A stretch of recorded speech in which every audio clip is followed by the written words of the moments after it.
Hello everyone. तो life में कभी जब कोई आपको ट्रिगर करता है तो क्या आप हमेशा कूल रहते हैं? लाइफ में बहुत सी समस्याएं हैं और बहुत सी समस्याओं का हमको सामना करना पड़ता है। फॉर एग्जांपल, आपके जो पेरेंट्स हैं उनकी आपसे बहुत ज़्यादा एक्सपेक्टेशन है, या फिर आप पढ़ाई में उतना जो परफॉर्मेंस होना चाहिए वो आपका नहीं आता। टीचर्स आपसे अपसेट हैं, या फिर जो फ्रेंड्स हैं आपके वो आपको जज करते हैं, कलीग्स आप पे मॉक करते हैं, या जो बॉस है वो हमेशा आपसे अपसेट रहता है। तो जीवन में प्रेशर बिल्टअप होना स्वाभाविक है। अब ऐसी परिस्थितियों में अगर आपको कोई ट्रिगर करता है तो आप ऐसी कंडीशन में बहुत आसानी से मैनिपुलेट हो जाते हो और तुरंत से अपना रिएक्शन दे देते हैं।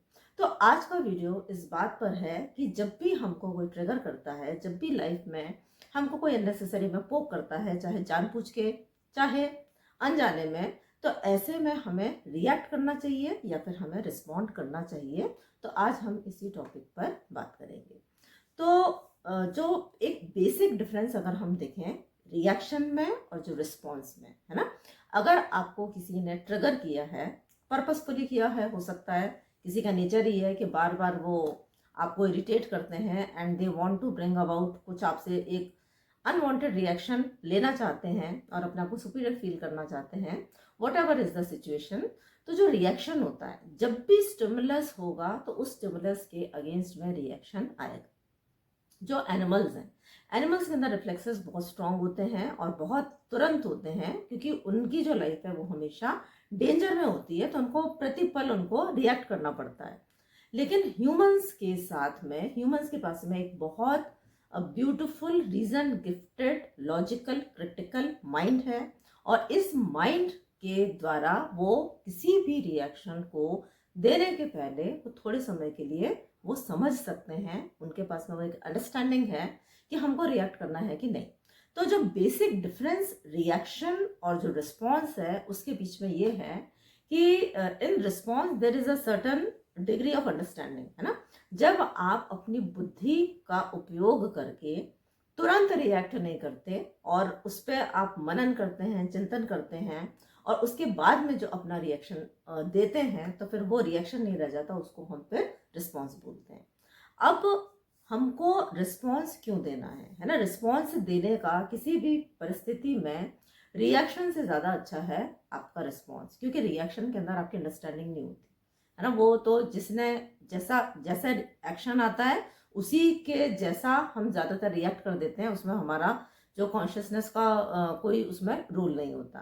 तो why we have to respond and why we do not have to react, तो इसके 3 इंपॉर्टेंट पॉइंट्स हैं जो कि हमें समझने चाहिए।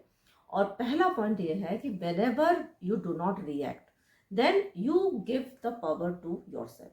जब आप रिएक्ट नहीं करते हैं और जब आपके पास में ऐसी परिस्थिति आई है और आपका रिएक्शन नहीं आ रहा, आप उसको सोच समझ कर आप जब एक्ट करते हैं तो यू बिकम मोर पावरफुल।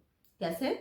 अगर मान लीजिए आपने रिएक्ट किया, तो रिएक्शन होता क्या है, किसी ने आपको इरिटेट किया और आपकी जो ईगो है, बेसिकली ईगो हर्ट हो गई। तो जब ईगो हर्ट होती है तो ईगो बेसिकली आपको डिफेंड करना चाहती है ना, वो नहीं चाहती कि आप हर्ट हो। तो आपको डिफेंड करने के लिए it brings about a certain reaction from you. और ज्यादातर ये जो रिएक्शंस होते हैं they are based on your past experiences. आपके पास्ट में जो भी एक्सपीरियंसेस आपने किए हैं उसका जो पूरा जो डेटा है, लेखा जोखा है, वो हमारे सबकॉन्शियस माइंड के अंदर रहता है। और जब जैसे ही परिस्थिति हमारे सामने दोबारा से आती है तो हमारा माइंड बिल्कुल उसी तरीके से सेम ही फॉर्म में वो रिएक्शन देता है, and that comes from our subconscious patterns. तो अगर ऐसे पैटर्न्स हैं और इसी वजह से समटाइम्स हमको ऐसा लगता है कि हम लाइफ में बार बार हम एक ही सिचुएशन में हम चलते रहते हैं, एक ही लूप में चलते रहते हैं। उसी तरीके का एक्शन आया, उसी सेम वे में हमने रिएक्ट किया, अगेन सेम एक्शन आया, अगेन हमने सेम वे में रिएक्ट किया, तो we are always stuck in the life. तो पहली चीज तो यह है कि हम इस बात को समझें कि we do not have to react और we have to respond, because the response makes us more powerful. अब दूसरा जो इसका एक बेनिफिट है और वो ये है कि when you react you are not your true authentic self. जब आप रिएक्ट करते हैं, मान लीजिए किसी ने कोई आया व्यक्ति और उसने आपका पूरा आपके ऊपर उसने अपना एंगर निकाल दिया, आपने भी सेम वे में ही बिहेव किया।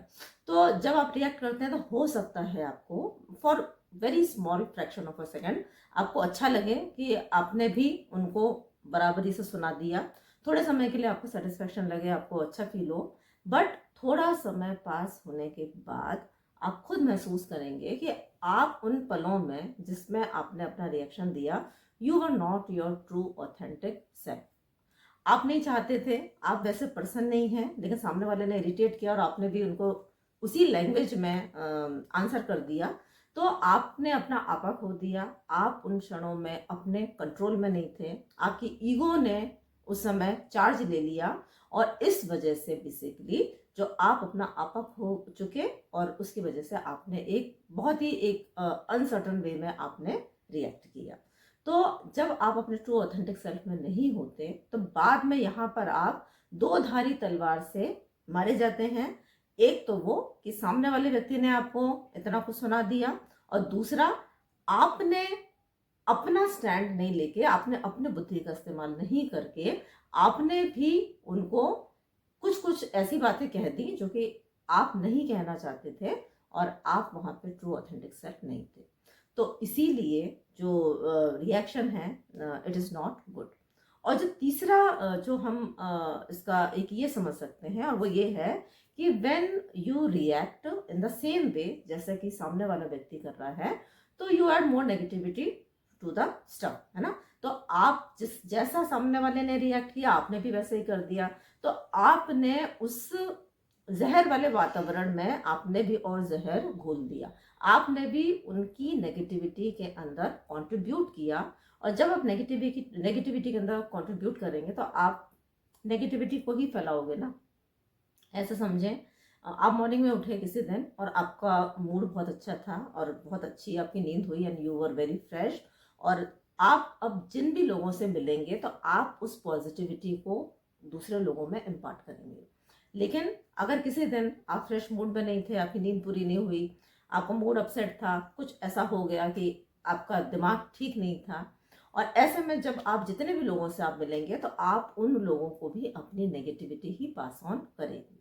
तो हमको दूसरे व्यक्ति की जो नेगेटिविटी है, सामने वाला तो अपना जो नेगेटिविटी है वो आपके ऊपर प्रोजेक्ट कर रहा है और आप भी उसमें वही चीज को ऐड कर रहे हो, तो ऐसा नहीं करना है। और इसके लिए what we have to do is, पहली चीज ये है कि जब भी आपको कोई ट्रिगर करता है तो it is very that fraction of a second, वो बहुत छोटा सा एक टाइम होता है जिसमें कि आपका जो रिएक्शन आने वाला होता है। तो अगर आप उस टाइम को आइडेंटिफाई कर पाए तो वहां पे टेक अ पॉज, है ना, टेक अ पॉज, 2-3 सांसें लीजिए, 2-3 बार आप स्लोली ब्रीथ करिए। जो हमारी ब्रेथ होती है वो हमसे अपने आप से कनेक्ट करती है ना, और हमको एक अवेयरनेस में लाती है। तो वहां पे अगर आप पॉज को ले पाए, थोड़ी देर के लिए रुकें, और रुकने के बाद में एक अपनी अवेयरनेस में आए, सेल्फ अवेयरनेस में आए, और जब आप सेल्फ अवेयर होंगे फिर आप वहां पर थोड़ा सा इमोशनली डिटैच हो, है ना। सामने वाला व्यक्ति जो कह रहा है वो अपनी नेगेटिविटी को प्रोजेक्ट कर रहा है, it is not about you, तो उसका आपसे कोई लेना देना नहीं है। तो वहां पे आप इमोशनली डिटैच हों, और इमोशनली डिटैच होके उस चीज को समझें। और फिर अगर आपको लगता है कि उनको कुछ आपको जवाब देना है तो वेरी कॉन्शियस वे में, है ना, पूरी बुद्धि का, दिमाग का इस्तेमाल करते हुए उनको आप चाहें तो वैसा जवाब दे सकते हैं, in a assertive way but not in a negative way, है ना। तो असर्टिव वे में आप जवाब दे सकते हैं, और अगर आप चाहें तो आप इस सिचुएशन को इग्नोर कर सकते हैं। And sometimes the best response is not to give response at all. तो ये भी एक ऑप्शन आपके पास में है। तो जितना आसानी से हम इसको बोल रहे हैं, लेकिन प्रैक्टिकल लाइफ में it is very very difficult कि जब ऐसी चीज़ें होती हैं तो हम उतना कॉन्शियसली सोच नहीं पाते और हम तुरंत से रिएक्ट करते हैं। लेकिन इट इज़ नॉट इम्पॉसिबल। जब हम धीरे धीरे धीरे धीरे करके इसको प्रैक्टिस में लाते हैं, then you will feel and then you will realise कि जो रिस्पॉन्ड करना है इट बिकम्स सो पावरफुल, है ना। और एक चीज़ और है यहाँ पे कि इट्स ओके कि सामने वाला कुछ भी कह रहा है तो उसको हमको पर्सनली नहीं लेना है, but if it is something about your growth, अगर आपको किसी के ट्रिगर से कुछ आप समझ पा रहे हैं तो वो एक सेल्फ रिफ्लेक्शन का भी बहुत अच्छा टूल होता है। अगर आप ट्रिगर हो रहे हैं तो वो एक बहुत अच्छा समय है। इसका मतलब ये है कि कोई ना कोई वोंड है आपका जो कि सरफेस पे आया है। सामने वाले व्यक्ति के बोलने से आपको क्या फर्क आना चाहिए, बट अगर आपको फर्क पड़ रहा है that means there is some wound which has come to the surface. तो अगर आप उस वोंड को आइडेंटिफाई कर पाएंगे तो आप उस पर काम कर पाएंगे, आप अपने आप को हील कर पाएंगे, and then it becomes a moment of self reflection. Thank you.